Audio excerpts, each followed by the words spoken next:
Welcome to the Social Regressive. For about a year and a half and spanning probably 34 videos by now, we have been building a Savage Axis rifle into a long-range precision rifle and testing it in various scenarios. I've had it out shooting eggs at 300 yards. I have had it in a couple of F-class matches at 600 yards, and I've just been shooting some targets with it. The project it's been pretty well proven. It works. It's a lot of fun. It's a sweet little rifle. And I've very much enjoyed shooting it, but until I can get out to 1,000 yards to really test this thing, I'd say that the project is pretty well over. We're going to move on to something else now. I've been getting a bunch of messages from folks that instead of starting with a basic rifle, something that has very inexpensive components, and then you do all kinds of little kitchen gunsmithing and tinkering to turn it into something that really it wasn't designed to be, that they want to see something that's a little bit more squared away. So we have a couple of projects in the works where we're going to be testing various rifles. They're going to be really interesting. You're going to want to stick around. Make sure you subscribe to the Social Regressive so that you can see these things when they come out. And we're going to start off with the Model 10 GRS from Savage. This one is chambered for 6.5 Creedmoor. And people were asking for something that's more squared away, something that they can, take straight out of the box, do a little bit of work to get it, everything just fitted up correctly, and then take it out and go shoot precisely with it. And this is really one of the first rifles that popped to mind. The GRS is just a brilliant setup. Basically what you have is you have a Model 10 FCP-SR, which has been getting a lot of press. A lot of people have been buying these things because they are precise. They're not all that expensive. They have lots of bells, whistles, gizmos. You get a threaded barrel, you get a fluted barrel, drop-free magazine, good trigger, all that good stuff. And then what this does is it takes that hardware. This is actually the hardware from the older 10 FCP-SR, so it has the Accuracy International magazines, and then it drops it into this really neat Norwegian stock called the GRS Berzerk. And it looks a little bit funky, but that's because this is set up just supremely for comfort. Instead of going with the traditional bent stick that you get with a hunting style of stock, this heads in a completely different direction. This is probably the most innovative stock that I've seen on the market. This thing is really, really slick. And when I try to describe to you how it actually feels to shoot it, I think your interest will be piqued. So yeah, in addition to just taking a look at the basic accuracy of the thing and taking a look at the features, and we're going to do that in this video. We're going to take a look at its accuracy, its features, and some of the work that I've been doing out in the field, but we are going to use that as our starting point, and we're going to take this out and we're going to have a lot of fun with it. We're going to be taking this. We can't actually shoot this in a 600-yard F-class match. I was looking at my schedule wrong, and I didn't realize that they shut down for the summer, and these matches won't come back until September. So we're going to be doing a facsimile of a 600-yard match. I'll have someone pulling targets for me, and I'm going to adhere to the usual rules. But I think it's still going to be an excellent test for the platform. And we're going to be shooting a couple different kinds of ammo, I should mention. These are American Eagle from Federal. These are 140 grain open tip match. And for that 600-yard kind of faux match, we're going to be using some Federal Premium Gold Medal Berger. These have Berger hybrid 130 grain bullets, very high ballistic coefficients. They move really fast. And we're going to see how these things function in this rifle and how they do at the longer range. But we're also going to be doing the egg challenge. We're going to be shooting 6 eggs with 6 shots at 300 yards. That one's going to be a lot of fun. Make sure you don't miss out on that one. We'll be doing some unknown distance challenges. I'm going to get together with some friends, and we're going to see if we can use this really nice scope. This is a Bushnell HDMR2. This is one of their top-of-the-line scopes. Really nice glass. Horus H59 reticle in there. I'm a big fan of the really complicated reticles, and so we're going to see how this does in an unknown distance type of situation, where I'm going to put out targets of a known size at unknown ranges. I'm going to have friends drive out, or I'm going to drive out for them, place them in random places around a big field, and then you have to use the scope to figure out not only what your drop in windage is, but you have to figure out what the range is too. just by calculating using the reticle. It's going to be a lot of fun. It's going to be really tough, but it should be a really interesting video. And then I really hope to get out and do some hunting with this thing too. I'm still working through some of that stuff, doing a little scouting on land to see if I can find a place where maybe I could do some hog hunting or some coyote hunting. That one might not happen, but we'll see. So stay tuned. We'll see if that one happens. But now let's take a look at just a broad overview of what I think this thing is set up for. First off, I think it really is set up to be a prone rifle. I mean, it looks like it has a pretty heavy barrel. It has a pretty beefy stock. This really is something that you could use for varminting. You could use it for long-range hunting, like for pronghorn out west, that sort of thing, where you're not, coming up on an animal that's within, 75 yards, like you're going to get in a lot of, the back east sort of hunting situations. This is definitely going to be for your longer stuff. It's going to be for laying down prone and shooting. Although there is something kind of interesting about this. Since the barrel is fluted, if you leave off some of the extra stuff like a silencer, and if you use a lighter scope, I've actually found that this thing actually can shoot offhand pretty well. Leave off the bipod too, of course, but you can actually shoot this offhand. I've been really surprised by that. The weight on this isn't bad. And okay, so we're going to go ahead, we're going to get really close up to this. We're going to take a look at the various components that make up this rifle. And like I say, this is going to be the starting point. And then after this, we're going to be going out and actually having fun with this whole series. And I'm going to link to the series over here. Thanks a bunch to you guys on Patreon for helping me to acquire things like this and to mess around. And if you want to get involved, if you want to help support some of the project, I'll put the link over here in the sidebar as well. Let's go take a close look. The barrel comes threaded from the factory in 5/8 24. You can see that the barrel is a varmint profile, so it's a pretty heavy weight, but it is fluted, so it actually isn't all that heavy. It also comes in 3 different chamberings. You can see that right here we have 6.5 Creedmoor.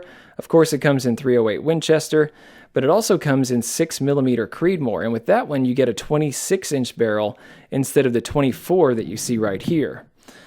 The 6mm Creedmoor, I think, is going to be really interesting. Up till now, it's been a wildcat, and I guess it's recently been adopted.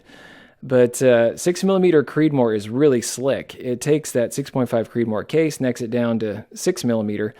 So you get something that is not quite like 243. At first I was thinking that 6mm Creedmoor was going to be just kind of a weird little unneeded knockoff of 243, but I think it's something much more than that. It seems to be set up really well for long-range precision shooting, especially in semi-autos or rifles like this that have drop-free magazines that have kind of a fixed length.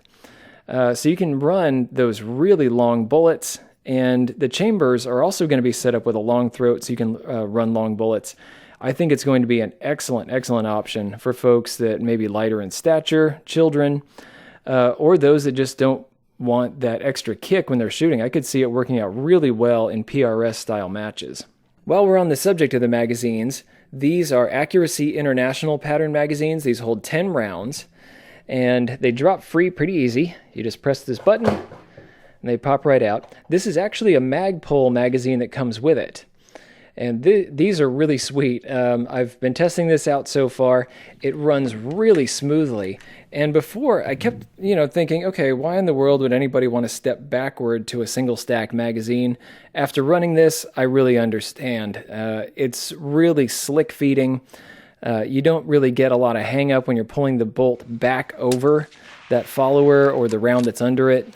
It just runs really, really smoothly. If you do end up buying one of these rifles, go ahead and pick up a handful of these magazines. The price really isn't bad. It used to be the Accuracy International magazines. A 10-rounder would run you, oh gosh, I don't know, 75, 90 bucks.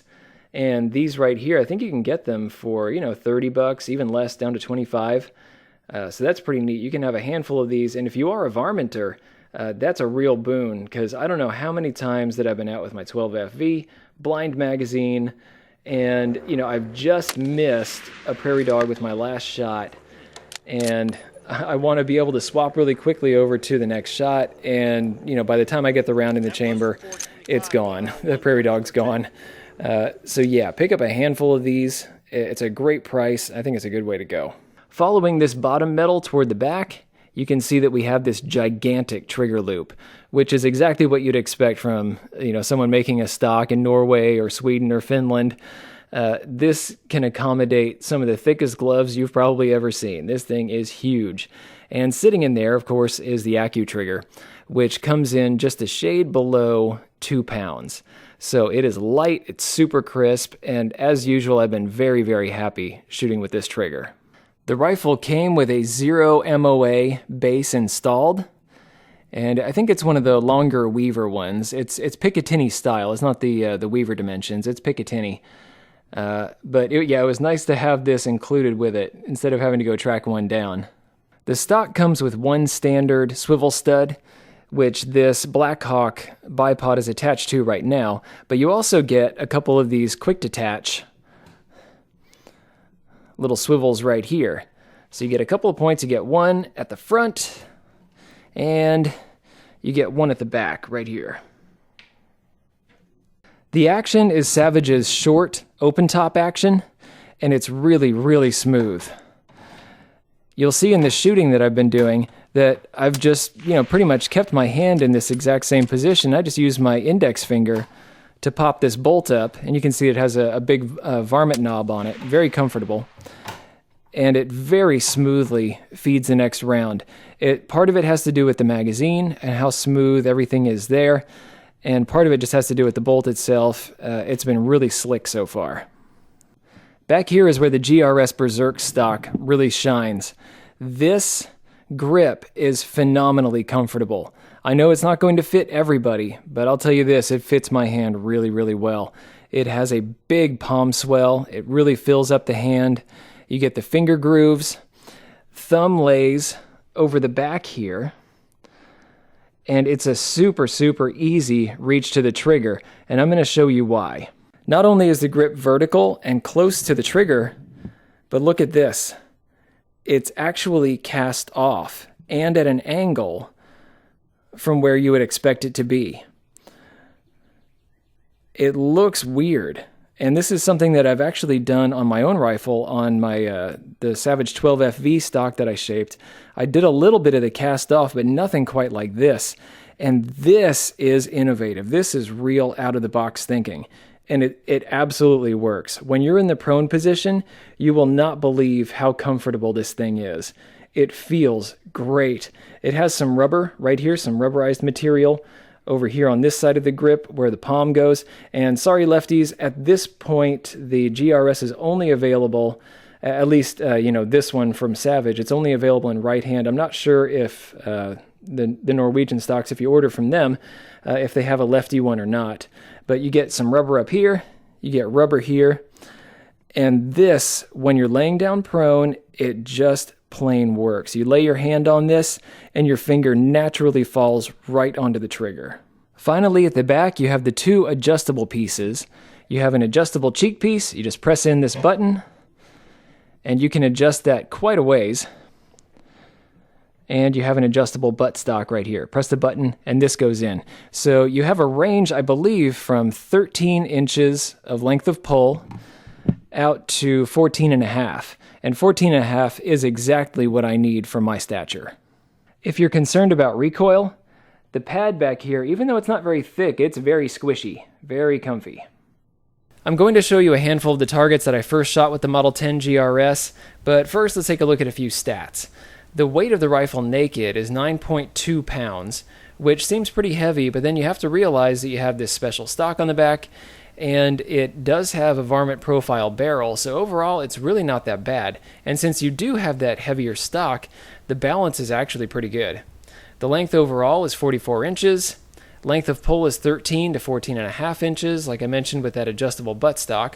The twist rate on the 6.5 Creedmoor is 1/8, so that is perfectly set up to handle those heavy bullets, including some of the really long ones you get from Berger or from Hornady now. If you get the 308 Winchester version, that is a 1 in 10, so you can stabilize those really big bullets, probably up into the 230 grain variety. And you can see that the price tag is just shy of $1,500.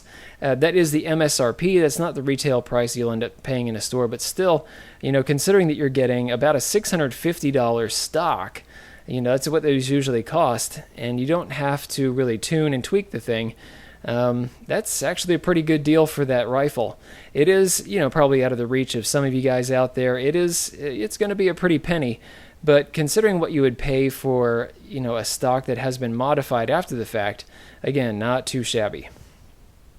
Some of the ammo that we've been shooting, there is the gold medal Berger. This is Federal Premium Gold Medal Berger. These have 130 grain Berger hybrid bullets, and these are actually moving pretty fast. The mean, I took 10 shots, 9 of them registered on the chronograph. So we ended up with a mean of 29.45 feet per second. These things are going really fast.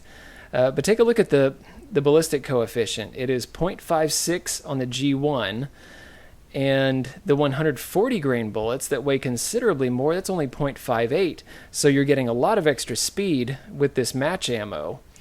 And you're really not giving much up in terms of ballistic coefficient. They really made these bullets extra slick. I don't know how they pulled that off, but they did some good math, and they came up with a fantastic round. Standard deviation on those is 20 feet per second. And then the American Eagle, the kind of less expensive stuff here, the 140 grain open tip match, still a really nice load, and we're getting 24 feet per second with a standard deviation of about 23 feet per second. Now, keep in mind that as we're looking at these variations, and as we're looking at the targets that I'm about to show you here, that this rifle is brand new. It is still breaking in. So there's definitely a lot of ways to go. There's a competitive shooter out at my club that he won't take out his 260 Remington until the barrel has 500 rounds down the pipe. So this is still pretty new, and this is actually during the break-in period. So here, between each shot in this kind of central area, I was just shooting one shot and then cleaning between each shot. So naturally, this is going to go all over the place. And a couple of these are sighters as well. It took me 2 shots to get on target with this thing. Here's my first shot that I took with the rifle. Apparently, I did a pretty good bore sight. I adjusted a little bit. Boom. That's my second shot. Here is my first actual 5-shot group, and again, I'm cleaning between each group, so don't expect these to be phenomenal. This group came in at about an inch, pretty much exactly an inch. Here's the second group, and this one comes in a little bit closer to 3/4 of an inch, just slightly over 3/4. Here is another. These are all 5-shot groups. That's 2 in one hole right there.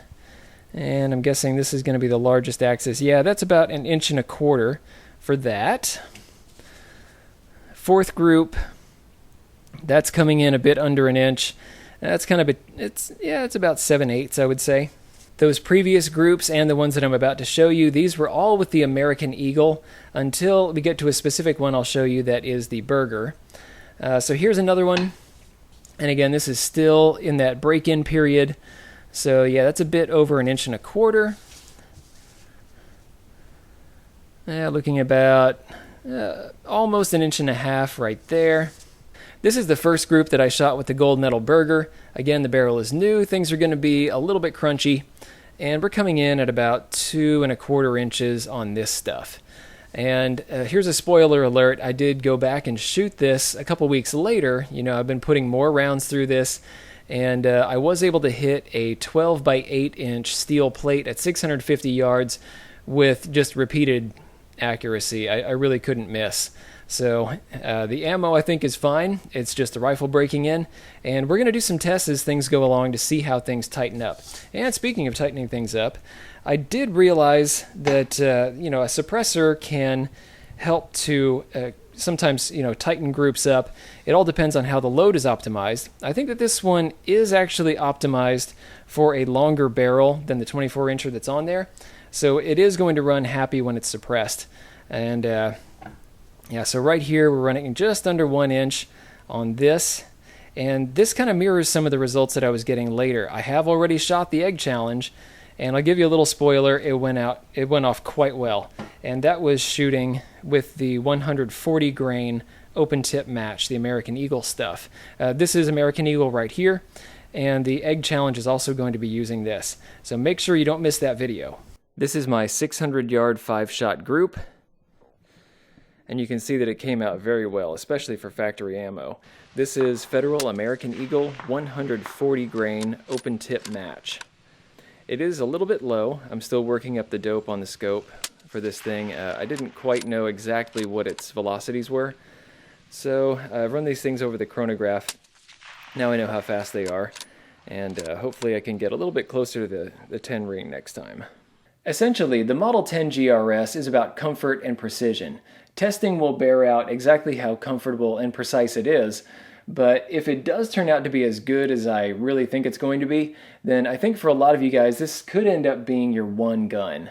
The one that you go out and have just a lot of fun with, the one that gets dirty and scuffed up, the one that you shoot a lot of targets with, you put a lot of rounds down range, maybe you shoot a lot of varmints with this thing. This could just be that fun gun that you enjoy using all the time. Stay tuned, because remember, this is only the beginning of this rifle review. We're going to be doing all kinds of fun challenges. At the very end, we'll have a total review that really goes through everything that we've done. This is going to be a lot of fun. I'll see you guys around. Thanks for watching. If you liked this video, be sure to like, share, and most importantly, subscribe. Even if you didn't like this particular content, go ahead and subscribe. There's probably something coming that's more up your alley. Check out this playlist right here. This is going to have videos in a similar vein to what you just watched. These 2 videos we cherry-picked for you. And finally, the Social Regressive is on Patreon. So you can become a patron of the Destructive Arts and earn some goodies while helping us to provide high-quality videos just by kicking us a few bucks a month. Thanks a bunch for your patronage.